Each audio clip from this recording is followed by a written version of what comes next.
We've got Rabbi Jonathan Sachs chiming in on the situation. I'm Tal, the Traveling Clout, your favorite Zionist prince. Let's get right into it. Future of Jewish communities in Europe. By the way, guys, if you want to subscribe to my YouTube channel right now, I'm trying to hit 500,000 subscribers. It'll go a long way to helping me hit that goal. Please do help me by subscribing right now. Distinguished friends, the hate that begins with Jews never ends with Jews. That is what I want us to understand today.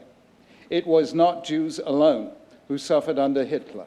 It was not Jews alone who suffered under Stalin. It isn't Jews alone who suffer under ISIS or Al-Qaeda or Islamic Jihad. We make a great mistake if we think anti-Semitism is a threat only to Jews.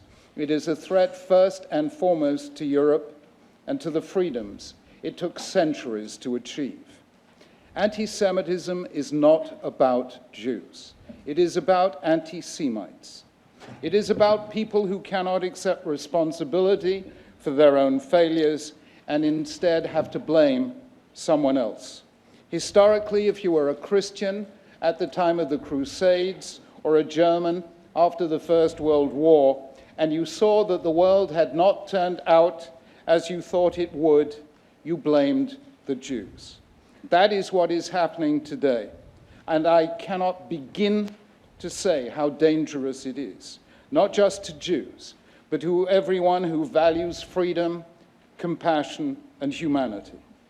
The appearance of anti-Semitism in a culture is the first symptom of a disease, the early warning sign of collective breakdown.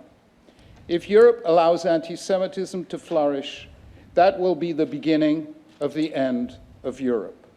And what I want to do in these brief remarks is simply to analyze a phenomenon full of vagueness and ambiguity, because we need precision and understanding to know exactly what anti-Semitism is, why it happens, and especially why anti-Semites are convinced that they are not anti-Semitic.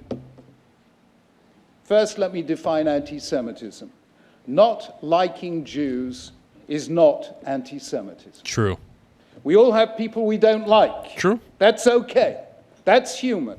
It isn't dangerous. Absolutely. Second, criticizing Israel is not anti-Semitism. I was talking to some children in Britain the other day, and they asked me, is criticizing Israel anti-Semitism? I said no, and I explained the difference. I asked them, do you believe you have a right to criticize the British government? They all put their hands up. I said, now, which of you believes that Britain has no right to exist? None of them put their hands up. Now you know the difference, I said, and they all did.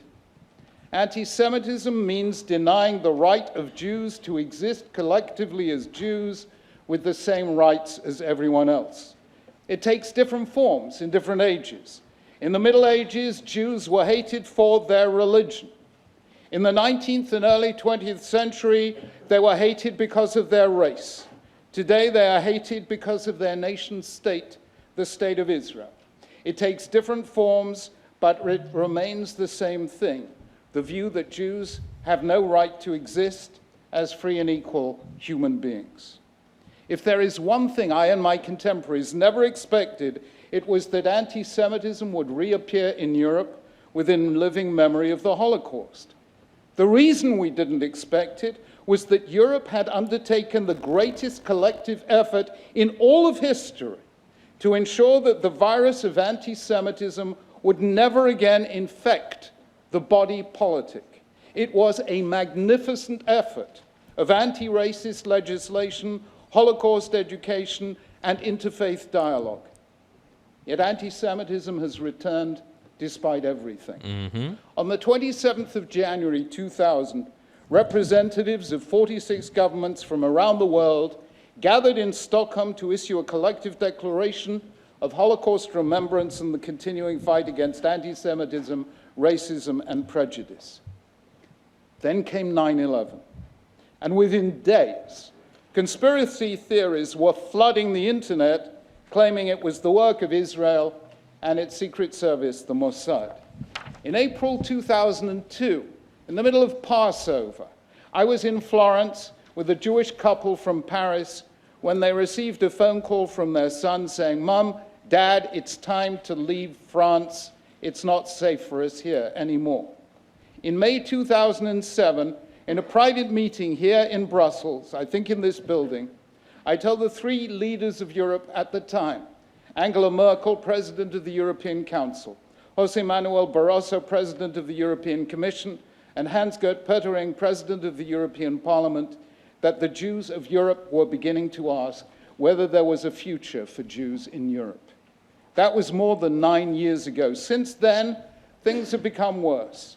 Already in 2013, before some of the worst recent incidents, the European Union Agency for Fundamental Rights found that almost a third of Europe's Jews were considering emigrating because of anti-Semitism. In France, the figure was 46%.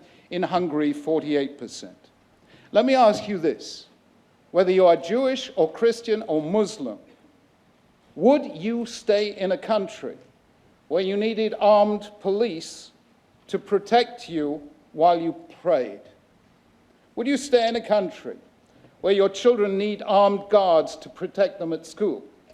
Where if you wear a sign of your faith in public, you risk being abused or attacked? Where when your children go to university, they are insulted and intimidated because of what is happening in some other part of the world? And where when they present their own view of the situation, they are howled down and silenced?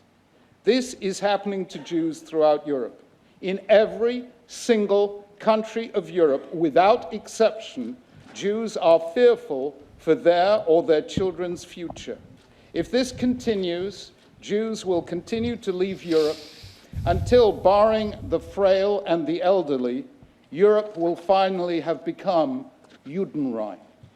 Now, October 7th came, and October 7th went, and anti-Semitism in Europe, by your guess, has it gone up or has it gone down? Let's take a look back to about a year ago in Amsterdam. Has it gone up? Has it gone down? You know, the thing is with anti-Semitism, and even the term itself, at this point has started losing meaning. And we as Jews need to figure out a new way to fight Jew hatred, or hatred of the descendants of the Israelites, I would say, in a more aggressive manner, in my opinion. I think the culture war is a great part of that. I think people like I are fighting this war, especially in the face of the Dave Smiths of the world, the Ian Carrolls of the world, the Salukis of the world, who come out with anti-Israel, anti-Jewish propaganda, parroting and repeating talking points propagated by Arab and Islamic supremacists in the Middle East, who give little to no fuck about how our lives are affected by it, but more about their anti-Semitic / Jew-hating audiences and how much they get off on the conspiracy and the riling up of the Jewish conspiracy and the anti-Jewish ideas. They love it. They get all fucking heated from it. So I think our job is to really find a way to combat in the culture war and to throw people like me, and there's so many like me who are willing to do it. The big problem with the Jewish world is they're unwilling to act upon it, and that's why we'll keep losing. I mean, I can only go so far, but without the right support, without tons of money, and I don't even say it apologetically, without a fuck ton of money and PR campaigns and the right platforms to do this, my voice can only go far. But as long as my ideas and my voice continuously are stunted, not just by Jewish people or by Zionists, by the wider Jewish world, by the people who love Israel, I'll never be able to get anywhere. And again, this problem isn't unique to me. I'm not saying it's me. I'm saying I'm one example of one of these people that are fighting. There are many, but our voices are stunted and they pale in comparison to what is actually getting done in the Jewish world. Want to fight the anti-Semitism? Want to fight the Jew hatred? Think outside of the box. Start changing what we've been doing in the last 100 years. There's a key to this. There's a way to win this fight, but you got to be open to changing what we've been doing. That's my opinion.